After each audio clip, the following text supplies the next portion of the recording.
Book paper വെച്ചിട്ട് ക്രാഫ്റ്റാണ് ചെയ്യുന്നത്. നമുക്കിതിൻ്റെ നീളവും വീതിയും എന്ന് പറയുന്നത് 5x5 സെൻറ്റിമീറ്ററാണ്.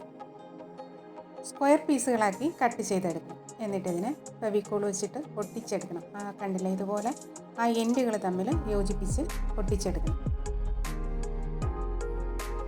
ഇങ്ങനെ നമുക്ക് വേണ്ടത് 2 കളറാണ്. 2 കളറിലും കൂടെ 40 പീസുകൾ അല്ലെങ്കിൽ 36 പീസ് ഇങ്ങനെ കറക്റ്റായിട്ട് കട്ട് ചെയ്ത് എടുക്കണം. കണ്ടില്ലേ, അത് കാരണം കാണാൻ നല്ല ക്യൂട്ടായിട്ടുണ്ട്.